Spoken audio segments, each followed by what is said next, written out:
옛날 옛적 아주 멀리 떨어진 마을에 데이비드라는 이름이 호기심 많은 젊은 철학자가 살고 있었습니다. 그는 항상 세상의 모든 것들 사이의 관계를 이해하려고 노력했죠.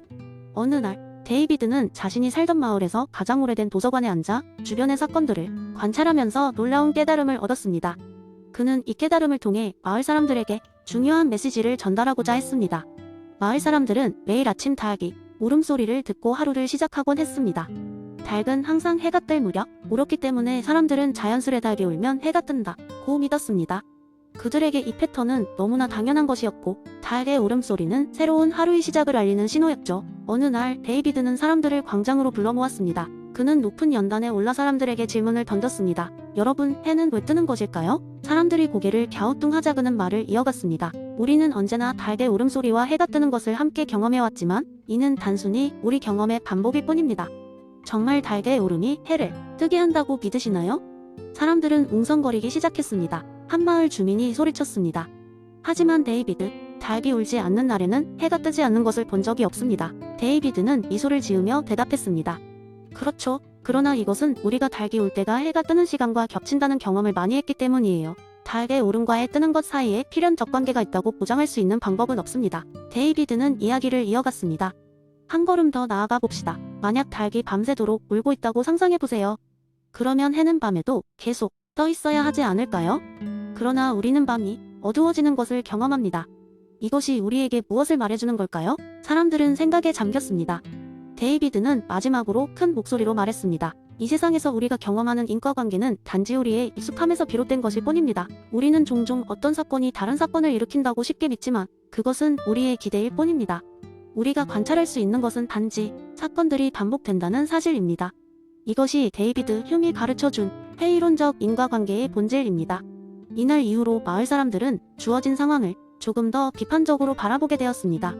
데이비드의 가르침 덕분에 그들은 경험에 대한 맹목적인 믿음에 의존하지 않고 보다 신중하게 사건의 본질을 이해하려고 노력했답니다. 데이비드의 생각은 마을을 넘어서 널리 퍼졌고 사람들은 모든 사건과 상황에 대해 새로운 시각으로 접근하게 되었으며 이로 인해 그들의 삶에 작은 변화가 일어났습니다. 이렇게 데이비드는 그저 철학적 이론에 지나지 않던 생각을 재미있는 이야기를 통해 사람들에게 전달하며 크게 기여한 것이었죠. 두 번째 이야기, 옛날 옛적에 한 작은 마을에 논리적인 마인드로 유명한 철학자 토미가 살고 있었습니다. 토미는 항상 깊은 사색에 잠겨 있었고 언젠가는 그 마을의 사람들에게 자연신학에 대한 그의 이해를 나누고 싶어 했습니다. 하지만 마을 사람들은 대부분 실용적인 문제에만 관심이 있었고 철학적 담론에 대해선 크게 흥미를 느끼지 못했습니다. 이러한 사실을 안 토미는 사람들의 주의를 끌만한 방법을 고민하던 중 재미있는 썰을 하나 구상했습니다. 어느 날 토미는 마을 광장 한가운데로 나와 사람들을 불러 모았습니다. 그의 손에는 헌뜻 보기에도 무거워 보이는 황금빛의 커다란 체인 하나가 들려 있었습니다. 여러분, 이 커다란 체인을 보십시오. 토미가 목소리를 높였습니다. 이 밧줄의 양 끝은 도대체 어디에 연결되어 있을까요? 우리는 이 체인이 어디서 시작해서 어디로 끝나는지 탐구해 볼 겁니다. 마을 사람들이 궁금해하며 몰려들었고 소문은 순식간에 퍼졌습니다. 자, 이 체인은 우리 주변의 모든 사건과 현상을 나타낸다고 가정합시다. 토미가 설명을 시작했습니다. 여러분은 아시겠지만 모든 사건의 원인을 추적해보면 결국 어떤 첫 번째 원인에 다다르게 됩니다. 사람들은 고개를 갸우뚱하며 그에게 다가왔습니다. 그럼 그 첫 번째 원인이란 무엇인가요?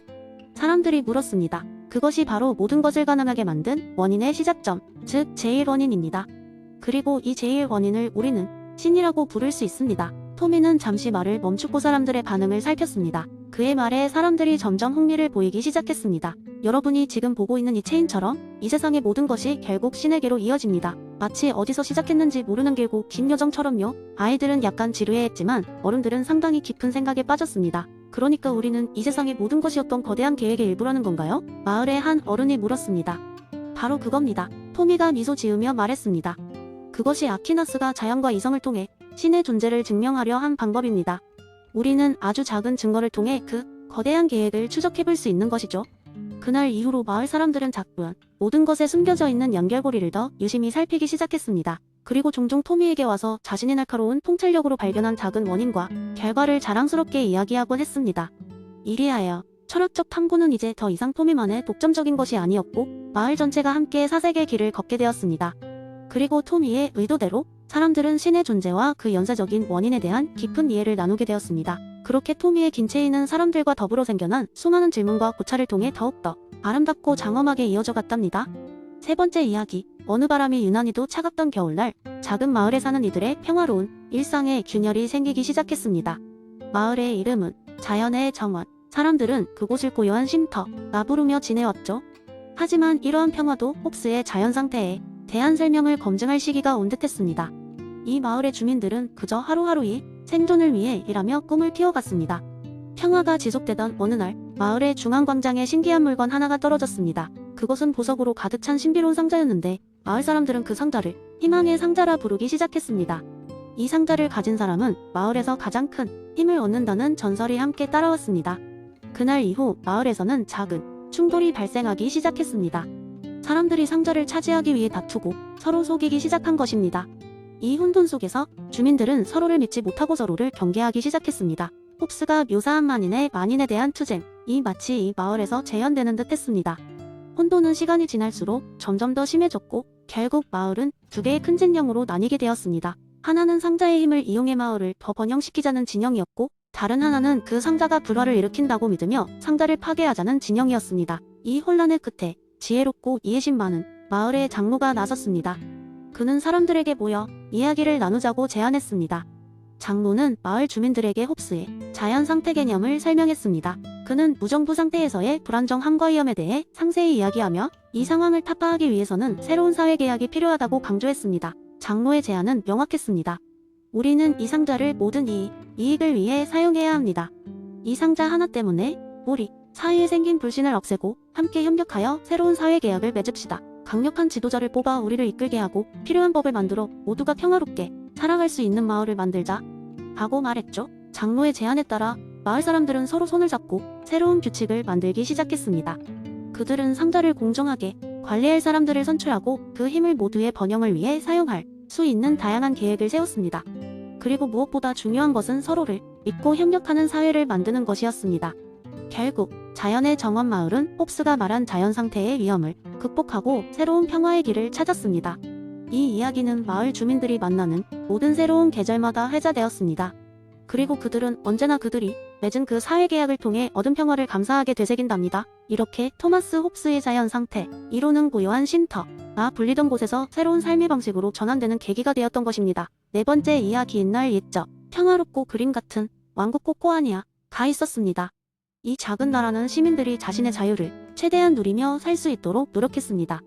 사람들은 자발적으로 서로 돕고 사회의 규범을 어기지 않으면서 살아가는 방법을 찾았습니다. 하지만 시간이 지나면서 인구가 늘어나고 복잡한 문제가 생기기 시작했습니다. 누가 길을 먼저 지날 것인지, 어떻게 자원을 분배할 것인지 같은 일상적인 문제들이 생겨나자 왕국은 새로운 계획이 필요해졌습니다. 코코아니아의 현명한 왕 카카오 3세는 이 문제를 해결하기 위해 왕국이 모든 주민을 커다란 회의장으로 초대했습니다.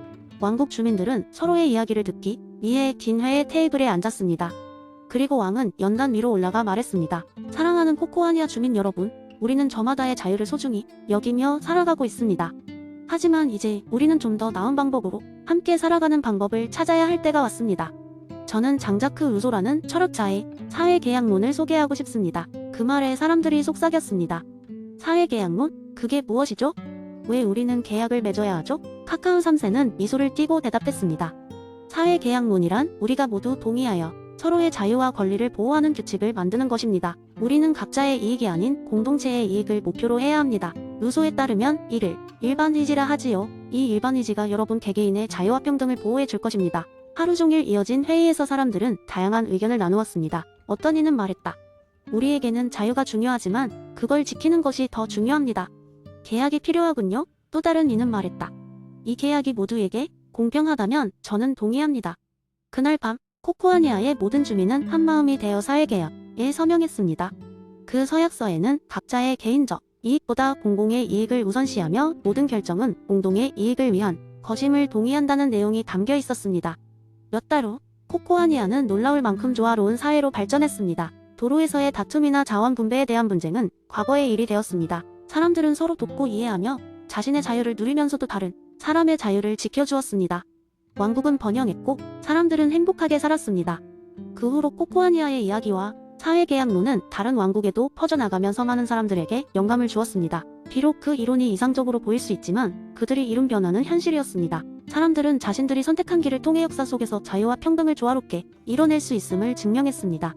이것이 바로 사회계약론의 이야기입니다. 왕국의 운명을 바꿔놓은 그날의 결정은 사람들에게 진정한 공동체의 의미를 일깨웠습니다. 그리고 오늘날까지도 우리는 이 이야기를 통해 사회계약이 주는 교훈과 중요성을 새겨볼 수 있습니다.